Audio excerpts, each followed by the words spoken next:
सर्वेश्वर परात्पर परब्रह्म असंख्येय दिव्यानंत कल्याण गुणगण निलय निखिल हेय प्रत्यनीक भक्त वांछा कल्पतरु भक्त वत्सल शरणागत वत्सल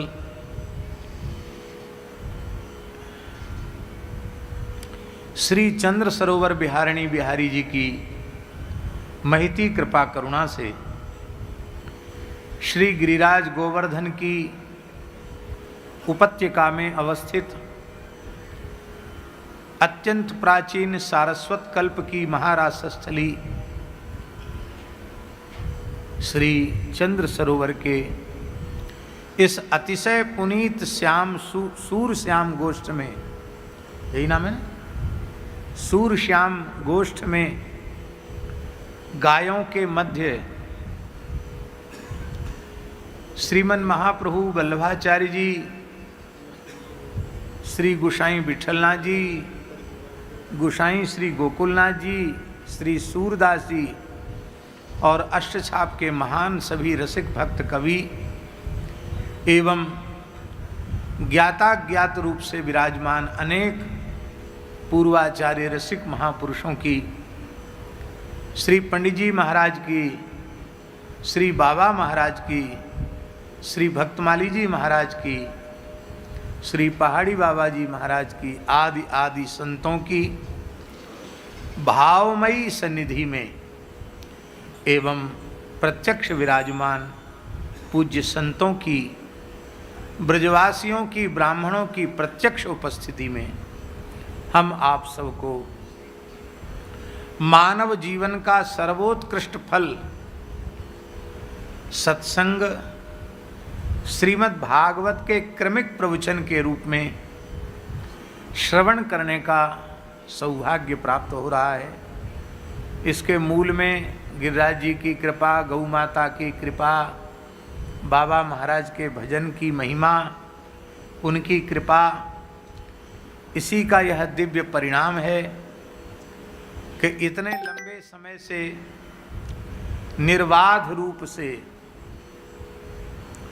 हम सबको प्रतिवर्ष सूरश्याम गो आराधन महोत्सव का लाभ लेने का सौभाग्य प्राप्त होता है। ये 18वां वर्ष है, 19वां वर्ष है। बताइए, 18 वर्ष पूरे हो गए इस आयोजन को होते होते, 19वां वर्ष है। इसका मतलब अब बहुत ज़्यादा समय नहीं है जब यह उत्सव अपने रजत जयंती वर्ष को मनाएगा। और पता नहीं कौन रहेगा कौन नहीं रहेगा। स्वर्ण जयंती भी मनेगी और इस महोत्सव के आरंभ की कभी शताब्दी भी मनेगी। जो रहेंगे वो रहेंगे, क्योंकि ये किसी सामान्य मनुष्य के संकल्प से गौशाला का शुभारंभ नहीं हुआ। साक्षात श्री गिरिराज जी और महाप्रभु जी के वंशावतंश पूज्य श्री गोस्वामी जी महाराज आचार्य चरण जामनगर वाले, जूनागढ़ वाले, हाँ जूनागढ़ वाले परम पूज्य प्रातस्मरणीय आचार्य चरण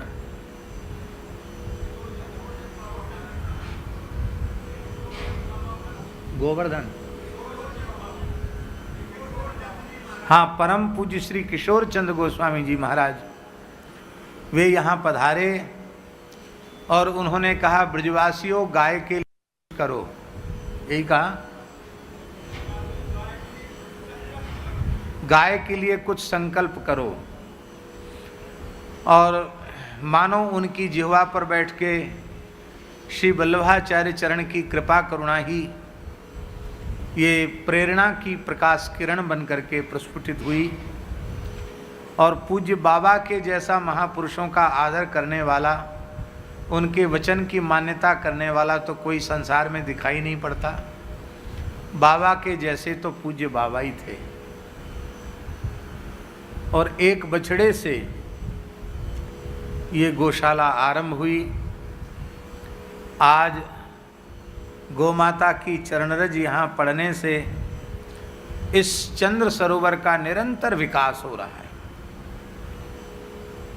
अभी भी 84 कोस ब्रिज का ये सबसे सुंदर स्थल है, बहुत सुंदर स्थल है, और इसके सौंदर्य का निरंतर निखार होता चला जा रहा है। बहुत सुंदर सुंदर गोष्ठ बन गए। हमारे पूज्य श्री गणपत बाबा कहते थे, सामने ही विराज रहे हैं, कि बाबा कहते हमारी गौ माता तपस्या कर रही है तो इसका लाभ पूरे गोवंश को मिलेगा। बाबा यही बोलते थे कि नहीं?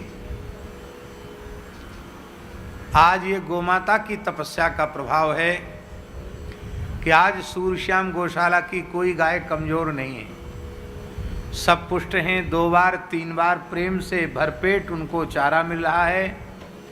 सुंदर गोष्ठ में गोमाता प्रसन्नता पूर्वक विराज रही हैं। ऐसा नहीं लगता गायों का दर्शन करके, गौशाला का दर्शन करके, कि हम अनाश्रित निराश्रित गोवंश की जहाँ सेवा होती है ऐसे किसी गौशाला में हम खड़े हैं। सुंदर स्वस्थ गायों का दर्शन करके मन प्रसन्न हो जाता है। हम केवल आपको स्मरण दिला रहे हैं, हम सब किस लायक हैं? किसी लायक नहीं हैं। विश्व प्रसिद्ध राष्ट्रीय वक्ता भी यहाँ पधारे।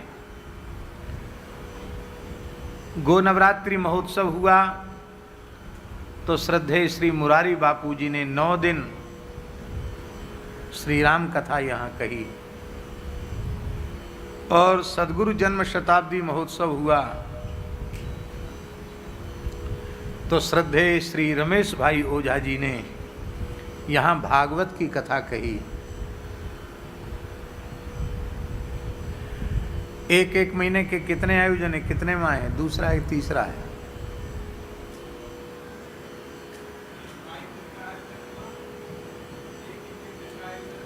एक 22 दिन का आयोजन हुआ, एक 21 दिन का आयोजन हुआ, और ये 1 महीने का। वैसे तो 2 महीने का था ये 2 महीने का आयोजन था, लेकिन श्री ठाकुर जी की लीला ठाकुर जी ही जाने। परम पूज्य प्रातस्मरणीय अनंत श्री संपन्न गो ऋषि स्वामी श्री दत्त शरणानंद जी महाराज पथमेड़ा महाराज जी का परम पुनीत संकल्प हुआ था कि सूर्यश्याम में चातुर्मास्य होना है, और पूरे 2 महीना पथमेड़ा महाराज जी की भी उपस्थिति रहनी है, और उन्हीं की प्रेरणा से ये चातुर्मास निश्चित हुआ। और ये चातुर्मास से पिछली वर्ष ही था, लेकिन महाराज जी बोले नहीं, इस बार का चातुर्मास मनोरमा गोलोक में होगा। तो मनोरमा गोलोक महातीर्थ नंदगांव में चातुर्मास हुआ। उसी बीच में परम पूज्य श्री रेवासा महाराज जी श्री जानकीनाथ भगवान की नित्य निकुंज में प्रविष्ट हो गए, और उनके भाव के अनुसार, उनके सत्संकल्प के अनुसार, और पूज्य संतों की, महापुरुषों की प्रेरणा के अनुसार हमें श्री जानकीनाथ भगवान की झाड़ूदार का दायित्व स्वीकार करना पड़ा। पूज्य श्री रमन रेती वाले महाराज जी से मैंने पूछा क्या करें, ऐसा धर्म संकट है। बोले कुछ नहीं, अपने केवल यहाँ से थोड़ी बोलते हैं मुंह से कि साधु सेवा धर्म हमारा काम न दुनियादारी से। खाली मुंह से नहीं बोलते, हृदय से बोलते हैं साधु जो बोलते हैं। हम लोग बोलते हैं साधु सेवा धर्म हमारा काम न दुनियादारी से। Take the book of traditions, make a pyre of cliches. पुरुष ने, आचार्य चरण ने इतना विश्वास व्यक्त किया और इतना बड़ा सेवा का दायित्व प्रदान किया, तो उसे अत्यंत श्रद्धा पूर्वक और प्रेम पूर्वक स्वीकार करना चाहिए। तो हमको वहाँ बीच चातुर्मास से संतों की, पूज्य पथमिड़ा महाराज की भी आज्ञा से रेवासा धाम जाना पड़ा। वहाँ सब उत्सव हुआ। वहाँ पहला उत्सव संपन्न करके फिर पथमेड़ा में जाकर चातुर्मास से पूर्ण किया। और अब वो चातुर्मास से अब यहाँ 2 महीने का न होकर 1 महीने का हो रहा है। उसके मूल में बात यह है कि भाद्र कृष्णा एकादशी को ही पूज्य श्री अनंतश्री संपन्न जगतगुरु श्री अग्रदेवाचार्य डॉक्टर साकेतवासी श्री स्वामी राघवाचार्य जी महाराज का भाद्र कृष्णा एकादशी को ही नित्य निकुंज प्रवेश हुआ। तो अब वो उत्सव तो उनका प्रतिवर्ष का ही है। उस उत्सव की बाध्यता के कारण संतों से विचार विमर्श करके यह निर्णय हुआ कि अब चातुर्मास्य नाम न देकर 1 मास का सत्संग महोत्सव यहाँ, और फिर इसके बाद जीवन भर सत्संग ही करना। और करना क्या है, यही सेवा ठाकुर जी ने सौंपी है और किसी लायक है नहीं। सब सर्वथा सब काम के अयोग्य हैं। हमें अपने पूज्य गुरुदेव पहाड़ी बाबा की एक बात याद आती है। वो बात ये है कि एक दिन महाराज जी ने हमसे कहा आटा लगा लो रोटी बनाने के लिए। तो हमें अंदाज़ा नहीं था कि आटे में कितना पानी पड़ता है। तो हमने ज़्यादा जल घेर दिया। तो महाराज जी बोले, श्रीमान जी मालपुआ को आटो लगाओ कि रोटी के ताई लगाओ। हम कुछ नहीं बोले, वस्तुतः इतना पतला हो गया था कि उससे मालपुआ सिक जाए। फिर बोले, अरे तुम किसी लायक नहीं हो, तुम इतना ही काम कर सकते हो, ठाकुर जी की सेवा और पढ़ना पढ़ाना, कुछ कथा कहना, बस इतना ही कर सकते हो, इससे ज़्यादा लायक तुम नहीं हो। विद्यार्थी बाहर बैठ जाओ पढ़ाओ, तो तुम इस लायक नहीं हो, जाओ। तो गुरुजी ने कह दिया तुम किसी लायक नहीं हो, इसी लायक हो। तो चलो गुरुजी का वचन ही पूर्ण हो, और पूर्ण है वस्तुतः हम कुछ नहीं जानते हैं। भगवत भागवत चर्चा भी ये शरीर केवल टैप रिकॉर्ड की तरह है, मशीन की तरह है। इसमें वाणी तो सद्गुरुदेव श्री भक्तमाली जी महाराज की है। वे शरीर में प्रतिष्ठित होकर विराजमान होकर जो कहना चाहें वो कहवा लें, ये उनकी इच्छा है। हम यही मानते हैं कि हम तो पढ़े लिखे नहीं हैं। पूज्य गुरुदेव भक्तमाली जी महाराज ही गीता भागवत रामायण जो कुछ भक्तमाल जो कुछ चर्चा करनी है वे ही कृपा करके शरीर को माध्यम बना करके और भगवत भागवत चर्चा जीव जगत के परम हित के लिए प्रकट करते हैं। यद्यपि आरंभ में ज़्यादा पुरानी बात नहीं, 2-4 दिन पहले ही हमको पता चला कि इस उत्सव में भी कोई बाधा, थोड़ी बहुत बाधा आ रही है। लेकिन हमारे मन में न तनिक उद्वेग हुआ, न चिंता हुई। केवल इतनी ही बात समझ में आई कि गौ माता का कार्य है, श्री ठाकुर जी का कार्य है और संतों का कार्य है। इसको कोई भी बाधा प्रभावित करने वाली नहीं है और ये काम तो होके रहेगा। और भगवत कृपा से कोई प्रयास बहुत अधिक नहीं करना पड़ा। बड़ी सहजता सरलता से कार्यक्रम अपने निर्धारित समय से आरंभ हो रहा है। कल हम लगभग रात्रि को 1 बजे पहुंचे। 8:30 पौने 9 बजे तो रेवासा से ही चले। और वहाँ भी बड़ी भीड़ छोड़कर चले। यद्यपि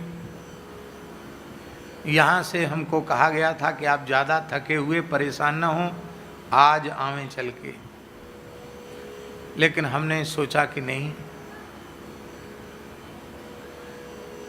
महारास स्थली है, यहाँ तो आधी रात से ही लीला शुरू होती है।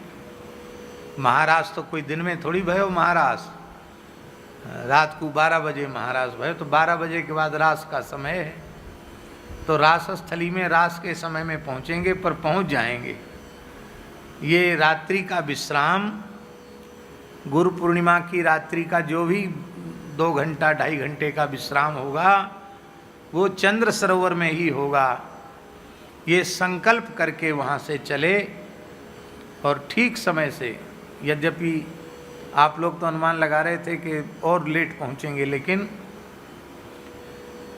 हमारे जो गरुड़ जी है ना, वो मनोज एवं मारुत तुल्य बेगम वाले हनुमान जी के कृपा भाजन हैं, वो जल्दी ले आए, लंबी दूरी को भी थोड़े समय में तय करके ले आए, तो आराम से यहाँ आ गए। आज आरंभ का दिवस है, तनिक विलंब हुआ है, पूरा महीना कार्यक्रम चलना, कल से ठीक समय से कथा का शुभारंभ हो जाएगा।